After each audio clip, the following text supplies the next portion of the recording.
Bon, actuellement, bonjour et bienvenue d'abord. Actuellement, je suis au quartier Fungu.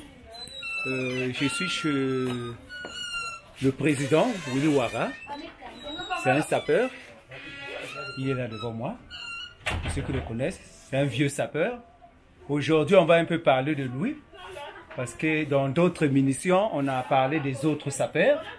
Mais aujourd'hui, on va parler de Willy Ouara, qui est un ancien sapeur, ici à Pointe-Noire. Donc, on est chez lui. On est à Fungu, il est là. Donc, c'est monsieur Willy Ouara. On va un peu parler de sa biographie, sa vie, concernant la SAP, puisque c'est une légende de la SAP. Beaucoup d'entre vous le connaissent. Donc, aujourd'hui, on va quand même piocher, essayer d'interroger sa vie en profondeur. Nous sommes là chez Willy Ouara. Il est là devant moi. Donc, c'est monsieur Willy.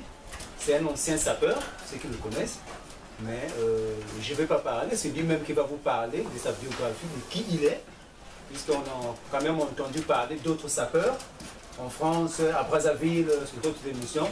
Mais aujourd'hui, on va quand même parler de Willy Ouara, qui est un ancien sapeur ici à Pointe-Noire, surtout ici au quartier Fungu. Puisqu'il est entre Fungu et Fontiti. Donc il y a une rivière là, la rivière qui sépare chez lui. Donc on est chez lui. Ici c'est le début de Fungu. Mais quand on traverse le pont, on est de l'autre côté de Fontiti. Donc il va un peu vous parler de lui. Pour monsieur Willy. Bonjour. Voilà. On entend un peu parler de vous. Donc vous pouvez quand même vous présenter. Non, c'est le patron de la SAP d'arrondissement 3 Tchétché. Je pèse 320 kilos et monsieur qui se respecte, 2 femmes, 7 gosses. Moi, c'est un patron dans mon état. Donc, pour ça, pas de souci, j'ai commencé la SAP depuis 87. Donc, je pèse. C'est un monsieur, je pèse. Donc, pour ça, pas de souci. Soyez à l'aise, monsieur le journaliste. Ok. Maintenant, je voulais un peu savoir comment vous êtes venu l'idée de faire la SAP. Non, c'est ma maman qui m'a mis au monde. Dans l'époque, c'était une major, elle pesait. Il m'a commencé à habiller depuis très... Hein? À l'âge de 7 ans. J'étais déjà sapeur dans l'époque. Hein? Donc tout complet, j'ai eu l'ambiance. Hein? Ma maman qui m'a mis au monde, c'est Malfoncine, la défunte personnelle, mais actuellement, je pèse. Maintenant, l'initiative là, maintenant, votre maman, quand il vous habille avec les habits de qualité ou comment? Comment est-ce que ça se passe? Non, dans l'époque, on perdait souvent le père de Bata. Bata dans l'époque. Donc, Aiglon boutique. Oui. De tout complet dans l'époque. Donc, je m'habillais toutefois propre. C'est dans l'époque, maman avait des moyens. Donc, un monsieur qui se respecte, chaque fois, je suis propre. Maintenant, en quelle année vous êtes imposé dans la sapologie? Non, depuis 87. Depuis 87. Donc, on s'est habillé depuis 87. Donc, vous me dites qu'en 87, ici à Pointe-Noire, le mouvement de la sapologie existait en 87? Oui, de Parafifi, de Kubichichi, de Parigo dans l'époque. Oui. Donc, moi, c'est un ancien routier. Là, j'ai 54 ans d'âge. Donc, je pèse. Maintenant, est-ce que à cette époque-là, il y avait quand même la tendance comme aujourd'hui? Parce qu'actuellement, la sapologie, on parle des vêtements. À l'époque, là, quand vous avez commencé, là, il y avait un groupement ou une association. Comment est-ce que ça se passait? Non, dans l'époque, on avait appelé le déléguant. Hein? Là, il y avait des miliciens. Donc, quand tu sors là, tu vas justement Parafifi. Au retour, tu peux croiser des miliciens. Donc, moi, je l'avais des amis de Parisiens pour voir un grand nom. Le Parisien, il dort dans sa maison, mais tu es là pour accrocher, attendre des amis. Là, les amis sont faciles. Tu viens chez Yaya, bon, prends des habits, va fêter. Mais dans l'époque, là, c'était pas facile. Hein? C'était pas facile pour avoir les vêtements. Donc, il faut aller chez les grands prêtres là qui avaient des vêtements. Bon. Essayer de faire les corvées pour avoir de quoi mettre. Maintenant, est-ce que c'est à l'époque, là, ces grands prêtres là, ils avaient quand même des habits de qualité comme aujourd'hui, tels qu'on voit aujourd'hui, les habits et les chaussures qui avaient des noms? Oui. C'est-à-dire grands prêtres tels que des Malafat Nkombo, oui. Des anciens Parisiens. Donc pour avoir des vêtements, vraiment, il faut faire un grand corvée.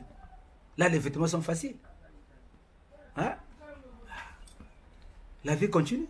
Maintenant, depuis cette époque-là, depuis les années 80 que vous parlez, est-ce que dans ces années-là, il y avait aussi des concours des sapeurs, on vous donnait quand même des prix?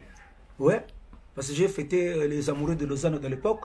Là, il y avait une barre là à côté, le monsieur.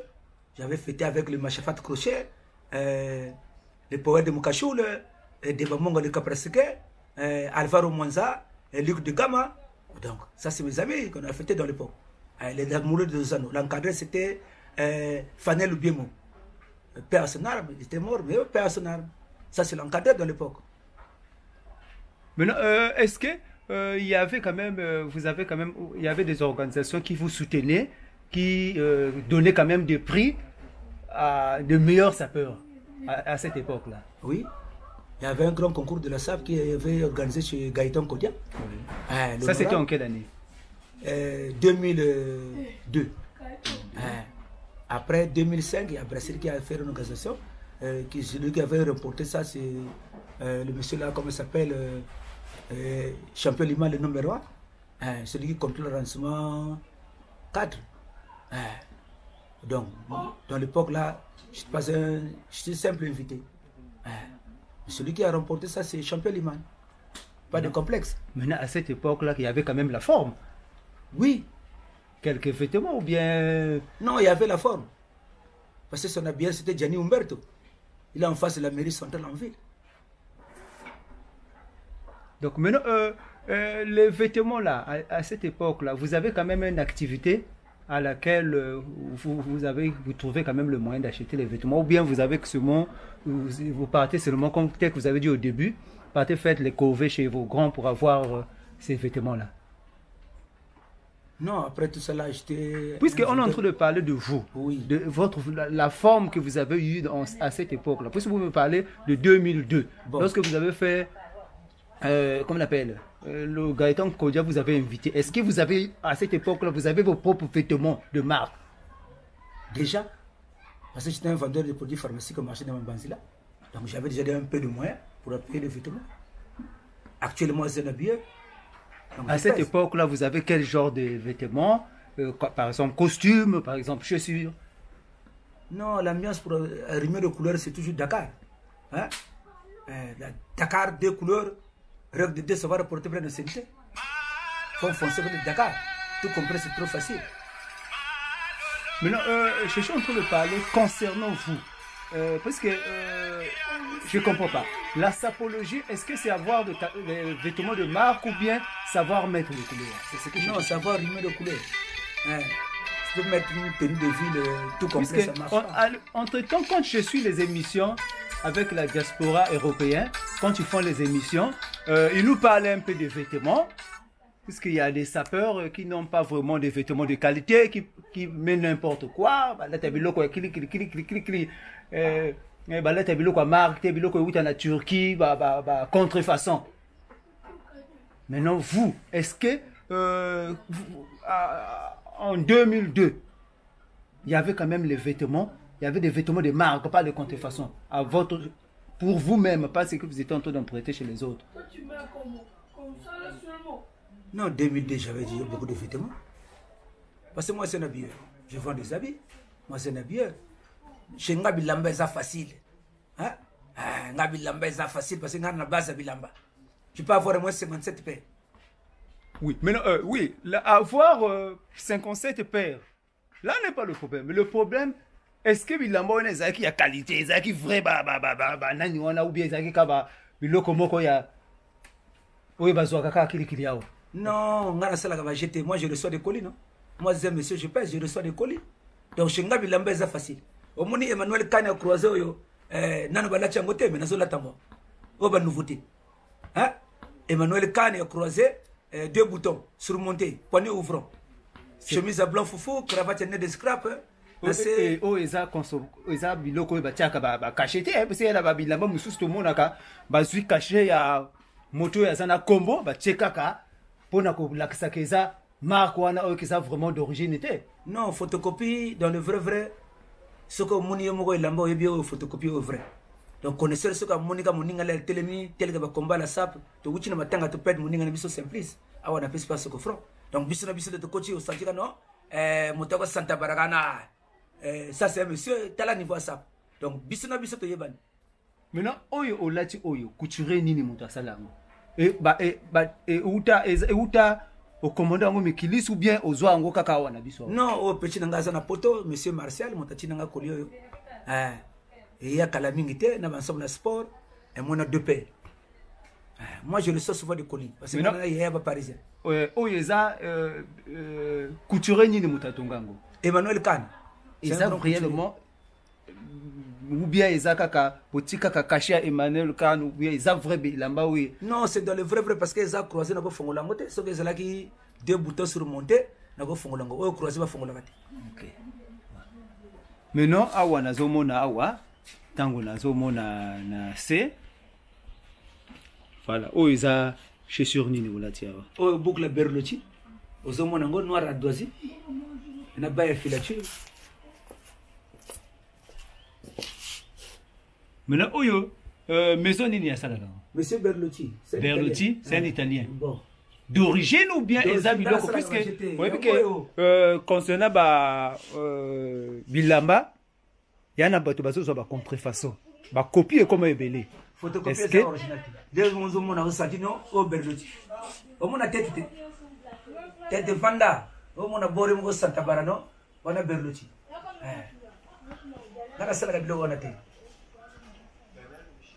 Maintenant, tous la masolo toi qui kolobelawa na o année oyo na yo le week na 87 non 2002 bozaki na l'honorable Gabiton a benga kabino bosala moi beloko kuna mais yo na moment na ozalaki na bilamba ya quelle marque bilamba oyo ezalaki ya vrai oyo ezalaki ko peser na gamme ya bilamba.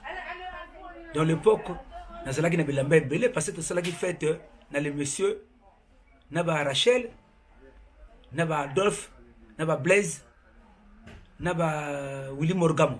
Dans l'époque, de cela qui fait si qu'on a Rosnia. On a la boucle Gaëtan Kodia, le défunt Avagam, on a cela qui a Biranga, le défunt Avagam, grand prêtre personnel, on a cela qui a Biranga. Donc déjà on a déjà prêt à quand sur la bilamba. Donc la téléma déjà au Santino, c'est un monsieur a télémé déjà la jeunesse au Santi oui. Oh oui, on a pas ça va mur. Beaucoup loin aux olebela. Et ça beaucoup zoa kana moto apesa kayo olata nani gogo zong sabu ça qui na kati ya gamme ya bilamba na yombo. Non, par rapport ba série wana ça qui na père belete. Mais comme c'est là qui fête soirée, fallait que les osiko boucle croko ya Gaëtan Kodia.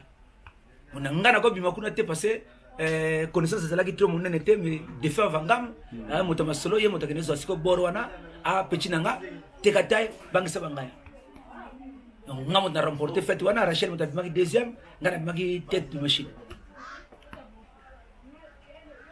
Maintenant après au fur mais est-ce que na katia ba concours wana bwa ko salisa ya quand même na ba association ba ko bengisa bino pour ba concours. Maintenant yo na katia ba concours wana wapi concours et marka yo wana esala ke kombo na yo ezala quand même na katia bato ba lobela ngo na parmi ba concours wana ile kana ba organisation wana concours moko pesanga en pleurs tout bato tout ba sepela to bitaka ngo na le monsieur dans l'époque mpaka to sala concours wana l'honorable motasala kem l'honorable sala ki eloko wana Simplice Maungu le défunt personnel parce que Kalami Touchi Kokunda ya mota remporté concours ngana bimaki deuxième bizama kama nzamena bana na comme zalaki motampaka voilà kana si comme solo kachi donc na carrière nga na sali au moins 5 concours donc dans l'époque ba revient on benga ngo ba revient mawa makamango za sauté. Maintenant parmi ba concours on sala ozwa quand même ba prime au ba pèse quand même ba loko la valeur pour la na ba prime na ba diplôme la carrière nanga la jeunesse na ba prime na ba diplôme parce que Kinkala 2012 MTN motabimaka na Kinkala 2012 nazwa caché 1,5 million. Donc terrain Kinkala nga motafongola kango na Filizoni le paye Filizoni mona poto ye ba bengisa Adolphe Dominguez Filizoni Ben Mukasha le grand couturier del Papo donc c'est ça l'impact Kinkala 2012 tout ça l'impact. Donc ngana Filizoni to pesi siko ban na son to pesi passe après diamno le para bandi siko masolo kati donc nazo ki caché 1,5 million lembo ezalaki makambo wana lesili 2014 Ahmed Yala abengi biso siko na Brazza en pleine préfecture ngana ba filizoni na ba Del Papo ba Ben Mukasha ba Adolphe Dominguez to que de croiser siko na Béa le 8 mars to bet siko ba ampleur donc ba archives les ali donc ngana jeune le loté maintenant tango na fandi awa na moni moto moko ya wa bengi yo président abengi yo président na nini oza président nini na kati ya la sapologie ou bien kaka ndenge wana na président place Vendôme club monene la cour de gros na président place Vendôme donc je pèse 320 kg ngana président va quartier au chef de bloc au chef de secteur ça passe maintenant club wana elobela kandini elobela kandi sanga ya ba sapeur ou bien elobela kaka ba association ka ya quartier pour soutenir bato ya quartier il y a une société l'équipe place Vendôme ba jeune tout ba yebino association place Vendôme la cour de gros donc banda masolo kala bito kanga banzela to lemba kutu donc ba association Mawata ba Chali Siafumu ba yebi place Vendôme c'est la cour de gros tous à 3 leaders Willy War en tête Luc de Gama Alvaro Monzale Bilguet maintenant la o etaleli la sable pour te le blanc la sable yo ozana quel rang parmi puisque na yebi que na ba quartier za la kana na yebi ceux qui na ba zone na nkuyiku bazana association na bango ya sapeur o ntete pe bazana association na bango ya sapeur maintenant na par na kati association ntete yo ozana quel rôle kuna na kati moi c'est le patron de la SAP d'arrondissement 3 Tchétché c'est moi le patron de la SAP d'arrondissement 3 Tchétché donc Tchétché ngadi patron monsieur Chikambu même benda yebi nana carte nga autant qu'artiste plein prends mon carte dans la maison d'arrêt donc ngana sapeur va quartier maintenant association na tant que le bakoza mokonzi na bango na sens est-ce que groupe ya ba sapeur moto ba nomaya ou bien o mi pesa kombo kayo moko non ngaba nomanga na ko noma dans le vrai de cela qui sélection na bana mawata basoki chicote ni wana ba lobi prête photo tia na place donc ngana icône la sable arrondissement 3 Tchétché na arrondissement 3 Tchétché moto lingana na bochete omuni mo kanana nga voilà ngana sapeur ba quartier ngana diable rouge congolais donc préfecture ba yebino wana prête na ko tika la prête maintenant parmi bino par exemple na Tchétché elekela kandenge nini ezaba monda ou bien ezala kaka fofo ozala ka seko kuna bien soki bosal susu concours moto mususu aleki soki aleki yo azu place wana non ezaba concours te donc soki ba tche na place na yo ba yebino azanani donc ngana minicho ndena zaboye na kotika la roi parce que moto na organiser na bochete donc parcours na zaka na poste wana donc ngana na kotika sape na kufu na arwan ina na kozo poste soki na lemi masolo ngona signer bano na sisi ko moto na placer moto pesa nga diplôme masolo kati c'est Milafat le patron de la SAP dans l'époque moto sona kana ba parisien belé alobi wilinga na fatigué yo za petit palais zo siko brassard ba chenga brassard maintenant ngana ngina yeba ndenge nini elekelaka pona puisque yo so le baké yo za ko conserver toujours place na yo bon yo so conserver place wana est-ce que ba critère nini muto zo sala ke yo conserver place na kati ya autant que président ya Tchétché bon est-ce que parmi ba sapeur wana yo moto za na top ou bien nazo comprendre le belanga bien parti wana bon ce qui prête à pesinga siko masolo kachi amuna ba jeune tout par rapport à télé militaire moli amoni bango bazana se alobi awara yo zana plafond donc yo zala siko na brassard donc pesa brassard za chose société na minicho ngamo zana brassard fonji mais est-ce que yo question ni wana na tourner est-ce que est renouvelable ou bien ba peso ya ngoka bongo seko zala kaka patron na bango kabo puisque tant que mona lokola na biso na Congo to zana président mais président c'est ça renouvelable 5 ans après ba tu sur vote ba komona ba soki ba koko voter moto mususu o epe azana o ya ko le kayo mais soki ba moni parmi bato wana bazo mona te moto akole le kayo so ato na mayele na ko lata biloko wana tu bazongisi kaka yo na bino elekela kandene nini bona biso masolo akache elekela kana si la propre l'air événement ezala ka botegita bino na bino boyebi o intel donc ngaso pesa nga brassard na Milafat mona ba événement na sala na ba parcours na ngalo bi petit par rapport Ngapena playboy, mina beti masolo na sangira yo. Partenaire que de Willy War, asala boy Willy War, azonga boy Willy War, yo après. Donc zo siko brassard ngo. Donc China depuis apesa nga brassard na minicho naga na brassard. Donc zo mona motago zongo nana muneti. Nana bochi peti. Donc ngana zaga na brassard. Dans le degré. Mais est-ce que tant que vous savez que l'association là, est-ce que bah nouveau et bah bimaka pe bo pesa bango parce que ton pe bah l'axa forme na bango na ko peser parfois il y en a bateau kuna baza bah oh bozoniata bah l'équipe parfois forme là yo. Mais comme yo oza tout le monde a quand même na kaloko na le temps tout le monde na kacha bateau pouvoir. Il y en a bateau parfois à cause les cahiers mais il est comme un dictateur à zone que sous bateau sous bateau katika na influence parce que na yo kaka bino mingi bolobaka mingi na bato ba saper balobaka mingi mais parfois na forme eloko eza société mais na kati ya monoko makasi azo saka monoko makasi po atika la kali kolo tout est-ce que yo tango ozo lobaka oza président est-ce que na kati ya ba critère tout na bino na o etel la ça puisque ngana yebi makambo forme te na yebi te ba critère nini il la kisaka vrai sapeur na ba critère nini lobelaka o yazana top te.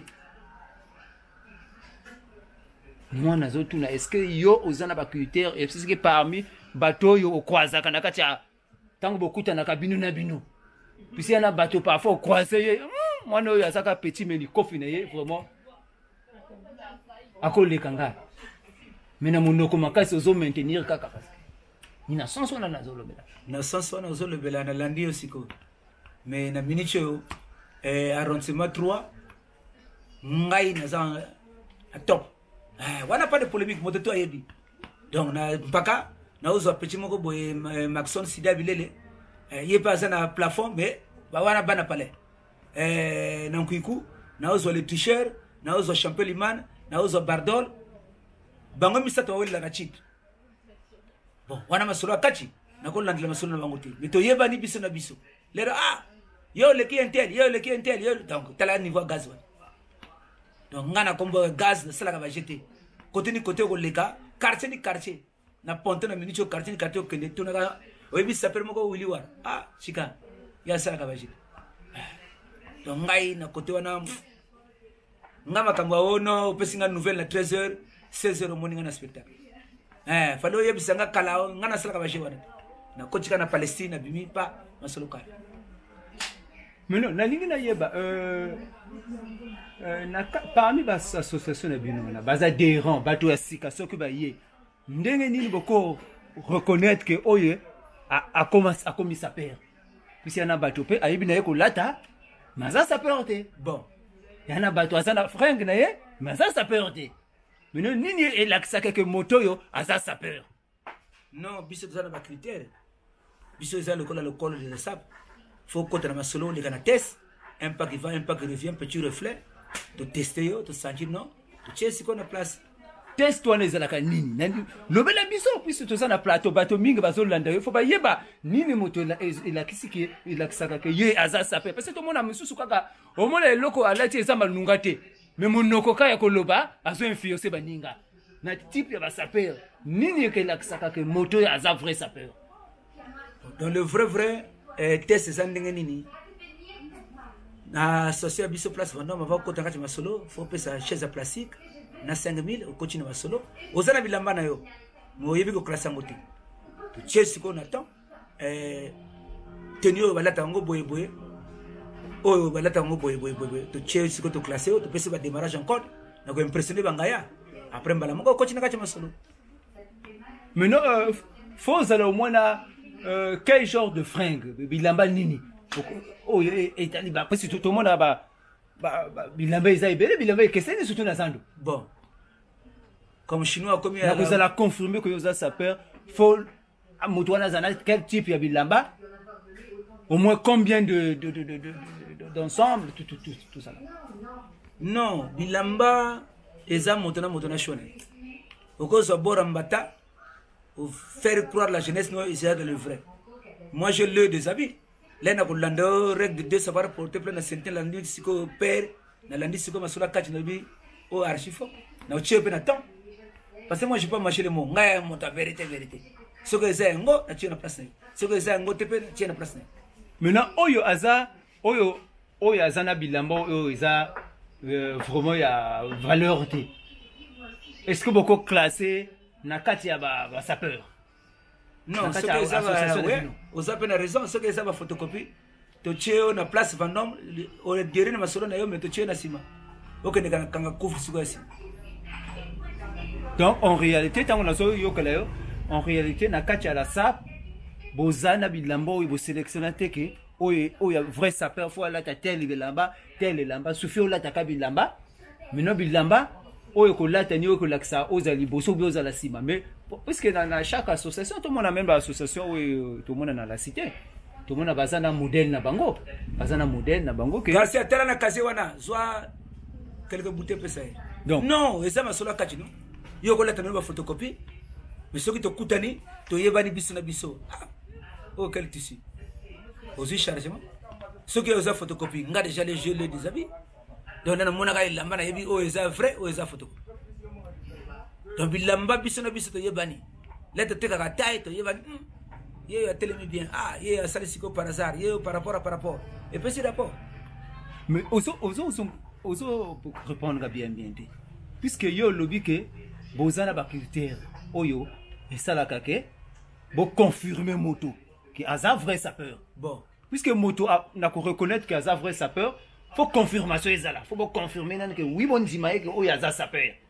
ce que vous confirmez était aza sapeur te lokola to mona na ba association mususu ba mutuelle ezana ba critère ce que au salima makambo wana te ba ko confirmer yote mais yana bato na mona parfois na des émissions na télé il y a ba sapeur parfois ba enterrement groupe ba sapeur au mona bilamba alati eza ya ba forme ba sapeur te mais azo lever la paix azo loba ki aza sapeur bon mona azo loba yo oza quand même doyen puisque au moins dans chaque groupement soit association faut quand même règlement intérieur les a statut et ça kuna o ezeyebela que moto ya za vrai sapeur bon bo type comme na yeba wana ba ça reconnu bon nina ndewa na zo ba espèce au pesa détail puisque yo za ancien puisque bato mususu basala okaka na mondoko makasi yo autant que ancien puisque na ko interroger yo puisque na yana bato mingi na kuta na banzela balobela ka ba ça ba sapeur bon mais tant on a monaka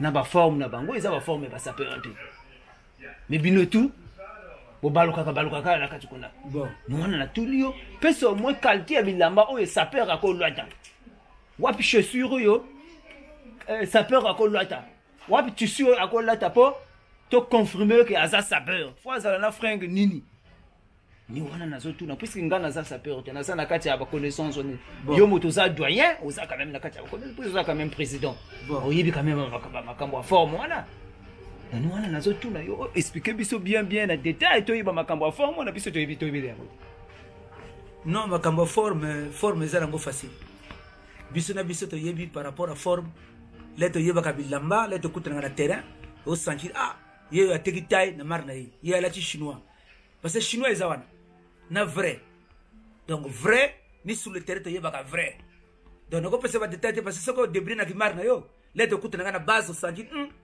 au vrai au photocopie donc maintenant nyamana ni amazana commune après ça moto valeur ni par rapport de te ka taille leto sangana ka moi événement zawana to sangana to yeba o intel to mona siko sap to landi siko masula kachi biso na biso to yebi non par rapport et puis rapport donc sap ni côté to kutana na masula kachi ni to kangana na tel que to kangani na cloté eza sap ya moyi na poupette na butu ogo sala mon na moyi na butu soki moni bilamba o santi o photocopie o dans le vrai donc biso na biso to yebani au vrai au photocopie donc sap eza ngo facile mais teka taille koloba mbanga eza pasi ni bilamba nde koloba dele to sangana ka biso na biso debi au vrai au photocopie vous comprenez donc moninga soka chena place na yo o santi no eza masula kati olandi siko no mais non bangaya wana puisque ngana ngina yeba puisque na yokaka souvent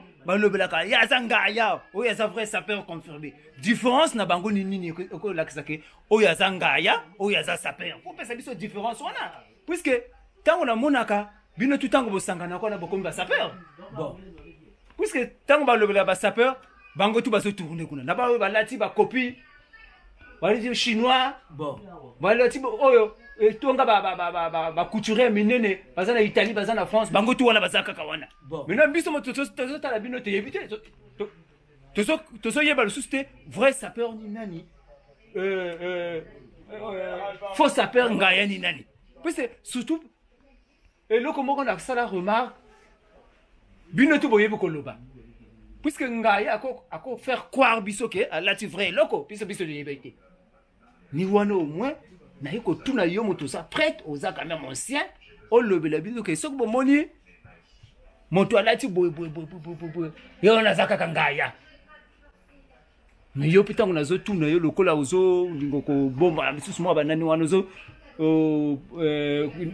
même nazo batendenge na kolobela ngere ko zo bombela ozo bomba bangaya wana peut-être yo moko na kata ba frère na yo pour ça peut-être ba chinois ni wana ozo ninga kolobela biso wana vraiment ma solo ya katite o expliquer biso ndenge le kana kate biso ngana yiko interroger yo pour na yeba ndenge nini le ka pour to yeba to ça la différence tant que to komona kana télé to yebi ko ya zangaya o ya za vrai sapeur c'est bango tout ba ça la ka ezala surtout na ko elobela même oyo alati na bilamba ezana kombo te azoloba maloba sukala azo confirmer ko wana eza kombo eza azo pesa kombo a sur na ye yoko le vrai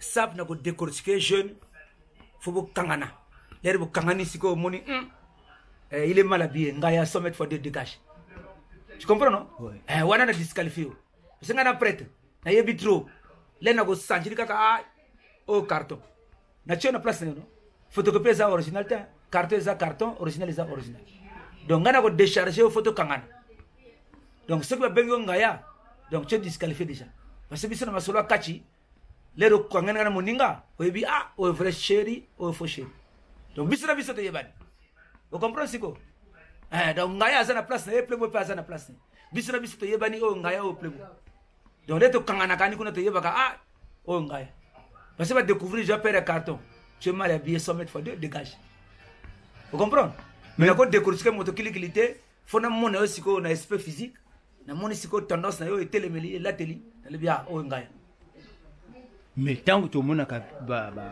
a reportage masalaka bino tout bozalaka wana na bangaya na ba vrai sapeur puisqu'en temps normal et bien bozala puis c'est ça groupement na bino soki ngaya iko kota na kata groupement na bino lokola tomate soko o memi tomate moko ko pola na kata ba tomate bien bakolo ba tomate wana tout et ça ba tomate ko pola ni wana na zo tout na yo faut to mona to yeba quand même ba sino na biso moto te yibite to yeba quand même que o lobela biso soko moni moto alati boye et ça azangaya soko alati boye aza sapeur bon na tendance wana dans le vrai ngaya ni moto data kasubo bilamba ba chine wana ba photocopie yo moko mi pese yo za playboy mais là to contrôler yo masolo kachi to moni ya zangaya vous comprenez non biso na biso to yebani maintenant tango bo contrôler ka bango pola nini bolongola ka bato wana te na kati ya ba groupement na bino na place wana bino bo teleminaka bo puisque il y a tango ba invité que bino na ba cérémonie ni au place wana pe bangaya pe ba yaka ka wana baso sara na kati ya mutu makasi baso bazana kati ya entourage na bino na habité peut-être pour ça na entourage à la ça parce que bino tout ko la ta façon mo côté let te ka tay ngaya pa za wana playboy pa za donc ka biso na biso let bilamba na lamba soke kangani to yebi o playboy o photocopie o camarade ba playboy vous comprenez et c'est la grande ngona parce que côté te ka tay ngaya pa za wana playboy pa za wana ngaya ko zanga te soki ngaya zangi photo let te tele maka biso na biso to yebani o intel o quel tissu o camarade ba tissu o frère tissu donc to yeba ka siko ba ningani sur scène o santi mo o ngaya bomonika pera carton 100 mètres fois 2 yemo ga yebina motema na eno par rapport pesi rapport parce que makambo bilamba fo bo kangana boyeba no nana zanda ni nana ko tsikala nana vous comprenez masola sap ezandi ngona donc ngaya na masola sap fo azala ka wana plus peu fo azala ka wana donc maintenant na ko reconnaître ye fo kaka sapeur muta ko yeba ko ezangaya o ezangaya te o komiso na biso muto to mona kabino non même ceux qui ngaya zolo banaye biso moyen to yebake oya zangaya ezate mais maintenant moto na polémique na ye dans le vrai moto fa kanga toujours couvre na ye mais ce que moni olandeli règle de 2 savoir porter syndicat oyo ngaya ina biso chaka moninga na place na ye ni wana osanti mo ba discuter zalaka wana ba charger yo ngaya longo wana sale garçon tu es mal habillé yo mo osanti oh par rapport aux éducation ça peut ça ngona ça peut ça culture lebo kangana ka biso na biso de to kangana ka to yeba masolo akachi oya za vrai chéri oya za faux chéri donc masolo za ngona parce que côté ba sapeur ngaya fa zala wana plewe pe zala wana donc biso na biso to yeba oh vrai chéri oh faux chéri oh ngaya oh plebo bon mais là to lobela yo mono mais yo lobel nanga ke tant to bando lobisi oyebisinga ke yo oteka ka forme na baninga. Est-ce que vous avez une boutique ou vous avez une forme ou vous avez une non, moi c'est un bieur de luxe. Je reçois souvent des colis. Donc après la distribution par rapport à BCC, la marine, machin de la douane, aéroport. Vous avez un bieur de luxe. Vous représentez une maison nini, bien tailleur nini. À un niveau il y a Pointe-Noire. Nana tailleur te, nana maison te, ngale na zoka colis nanga, na teka kana forme na ville. Mais non, bah colis on est où ta Turquie ou bien où ta non, Chine ou bien Turquie, na sala kabilo ka Turquie. Tel kawa pire nanga ma chafat crochet les retour. Le pain ma chafat crochet asa de retour. Donc chez ye bilamba na nga dans autres kango. Donc aye ngona deux mal, ya forme. Donc on a zo coopérer ngona ville, la marine marchande BCC se confront et la douane aéroport. Donc ngai na vendeur ambulant, coopérant de luxe. Wili wara boutique donc ngana teka bilamba na machina god na ngana kele la PV bimisi siko forme mutazana forme na ye asombi amasole zanne ngona ngana wazana kuchurete o na chaka intele kuchure na ngasoki bore zama munene na mimisa met Daouda na tayango siko na zo lobela ba couturier na niveau ya Pointe-Noire na zo lobela ba grand couturier bazana poto puisque tout monde kana bazémission ba sapeur na poto kuna ça la promotion là-bas, couturier, grand couturier. Bon. Mais voilà, na tout yo. Puisque yo na côté kabilamba ya marque, faut aller en contact na grand couturier quelque part à fournir kayo bilamba, après ça katinda ko bilamba otekaka. Puisque yo ya baraka ba colis, na katia colis on a fait parfois. Oyebi ke actuellement technologie comme makasi. Bon. Ya na bateau à cause faux tissu à tongoli lamba imitation est comme makasi dans le monde. Donc imitation est comme makasi. Parfois vous quand na Turquie kuna bazu modèle en français on a na griffe on a imité ngo bien ba tindi yo t'équipe ba. Non, voilà na tout yo est-ce que yo osa quand même na maison ya bilamba oyo o représenter que na niveau ya awa ba oyo ba tindi la ko bilamba o teka to mona ba boutique belé to mona na ville kuna na ba boutique ba teka ka bilamba marque. Mais tant aux hommes, on a besoin de la paix. Maison, on a, ils ont la potoa. On a en contact na maison, on a. Maison, on a motéti, la biloko, on a yamba, y a été carossu. Mais yo, puisque le bébé est na colis. Puis c'est tant besoin de colis. Et ça, bilamba et outil, bisika et belé, ça n'a qu'à colis. Et cause de la paix, on est outil kaka Chine, peut ça qu'on a paix. Et les kika kanande, voilà. Maintenant, comme il va y avoir que, Willy, comme Azana Combo, bato bayebele to pensa kana ye ekoleka kaka ko bakopeta ko somba kaka wa bayebite mwana zo yeba to yeba peke est-ce que réellement na bilamona bambata ezala kate non mbata na sala kabilo ko nata ngana camarade original mbata j'ai le déshabillé pele na monika photocopie il faut na écarter mo parce que nga fona tekele vrai prochainement so basu. Alors ce qu'on a teke mbata, ok quelque part, ok décortiquer les mbata. Au moins tu n'as pas de clientèle. Hein? Donc on a ça la Bible qu'on a dit. Na teka ka vrai. Parce que on a yaya parisien. Donc on a va coller comme aka, on a mo fona ça la choix, ya bilo qu'on a zoke de bimisa, na zoke de teka. Donc faut c'est la vrai. Parce que on a une photocopie, na pas de clientèle. Parce que ok quelque part, va décortiquer en gocho o photocopie. Au moins même yo moté na go sepelete. Hein? Donc on a ça la Bible qu'on a dit.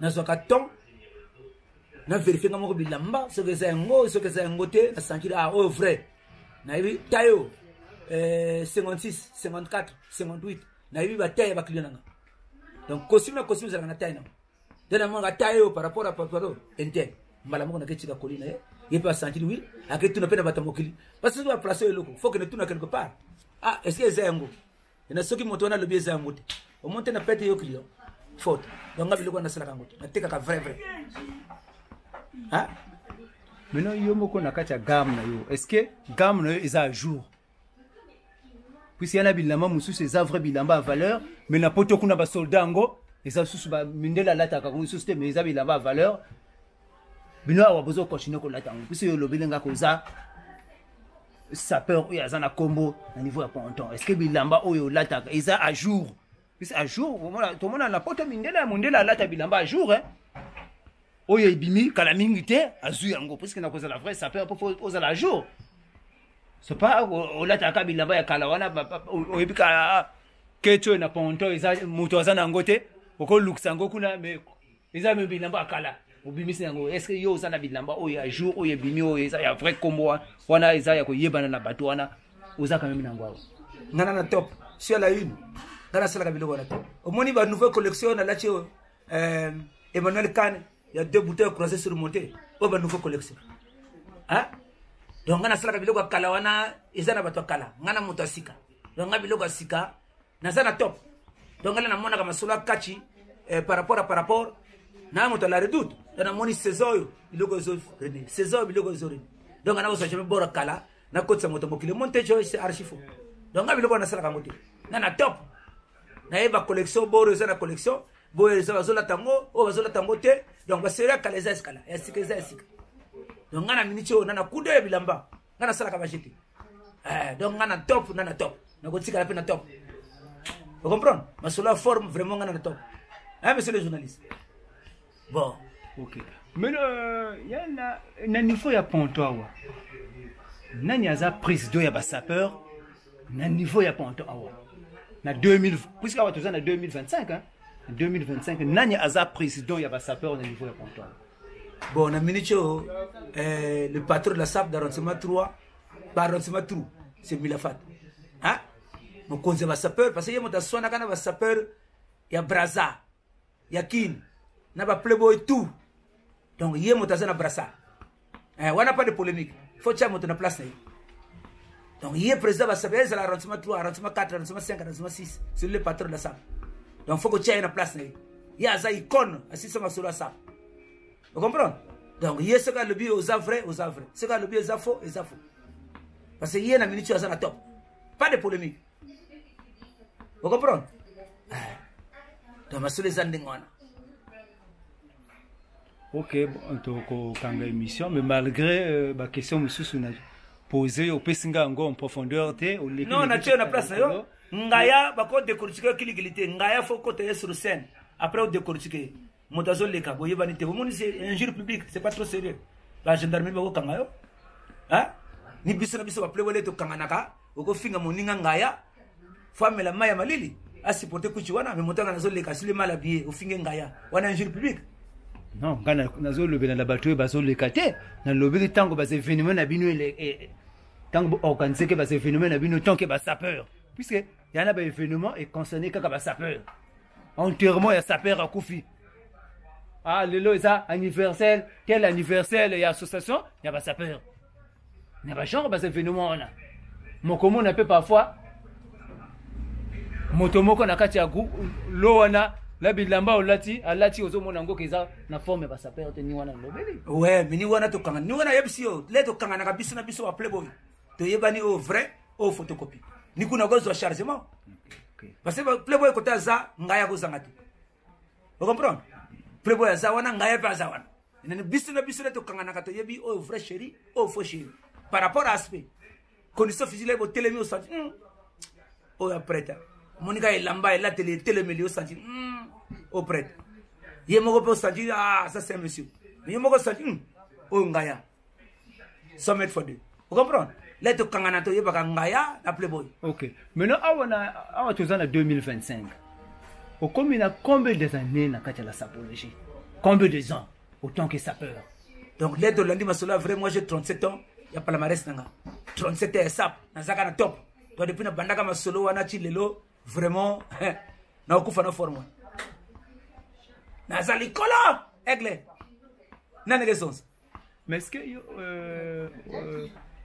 aux Alakana pour ça qu'on assister moi activités sapeur et les Canada pays mususu le RDC parfois même Côte d'Ivoire moi pays mususu benga kayote non makambo sap l'air caché yakaka parce que ngana leader ngana artiste plein ngana ko déplacer vraiment faut cacher go zo ngana milieu kilikilité tout ça na station place Vendôme la cour du Grand on est 3 leaders Alvaro Monzale Bill Gates et Luc de Gama Willy War donc tout ça na station mon l'école de la SAP vous comprenez donc bis tout ça location il y a un anniversaire de ça là tel que calamité to uchi fête moko na forum bongi to senga caché 250 000 par exemple uchi pota lukino na zo luka oui ça peut que ne chanter parce que moi je suis populaire à que chez leader à le bien bon par rapport to ça la ndengeni na le bien caché nga exactement 350 milliards d'ici après 250 000 donc était kataille à la fin à libérer ce caché de biso donc biso to ça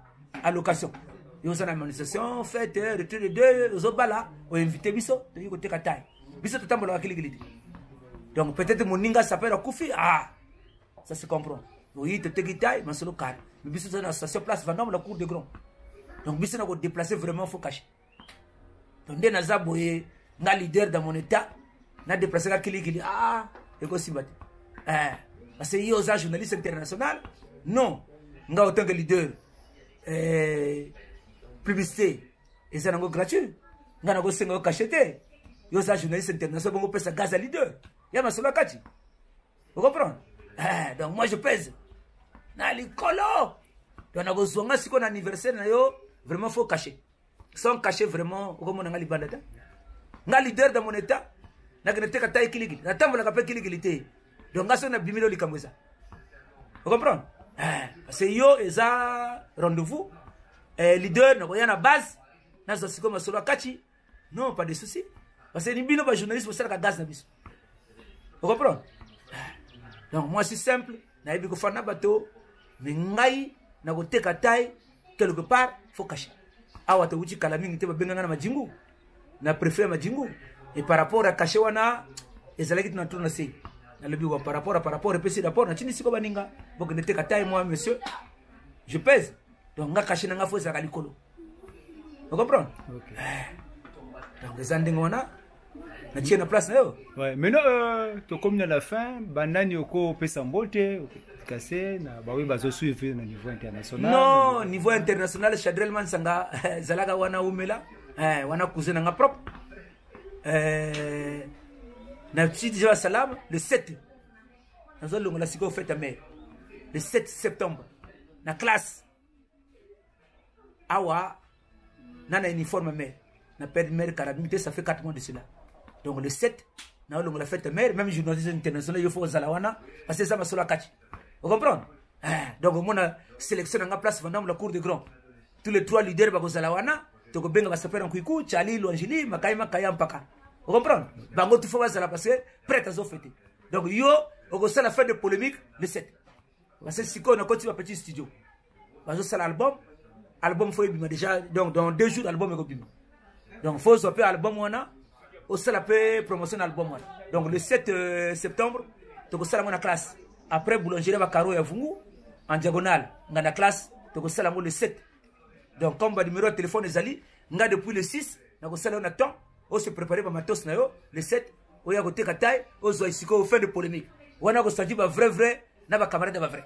OK donc nous arrivons au terme de cette émission donc j'étais en compagnie de Willy Wara un légende de la SAP. Vous l'avez quand même écouté, il nous a quand même parlé en ce qui concerne les sapeurs, les termes, la différence. Donc, abonnez-vous massivement. Prochainement, vous avez entendu son rendez-vous. Il y a un rendez-vous. Il y a une cérémonie là-bas le 7 septembre. On sera là-bas pour essayer de voir aussi d'autres sapeurs, ceux qui se font partie de son association. On va essayer de les interroger, connaître sur leurs avis en ce qui concerne la sapologie et leurs associations. Merci. Au revoir.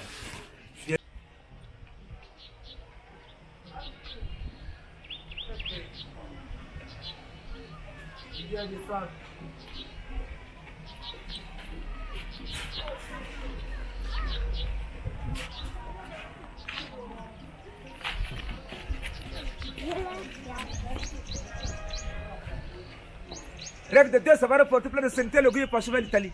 Un monsieur qui se respecte, 2 femmes, 7 gosses. Non, des raisons. Voyez là. Ah. Ça, c'est un monsieur qui pèse 320 kilos. Le patron de la SAP d'arrondissement 3. On s'en fout d'Engaya. 1m92, taille fine, cheveux crépus, 2 boucles de derrière, argent massif. Au moins, il va faire tchatché. Au moins, il est télémédie. Faut Santa Barbara, boucle la Berlotti. Ça, c'est la cour de gros.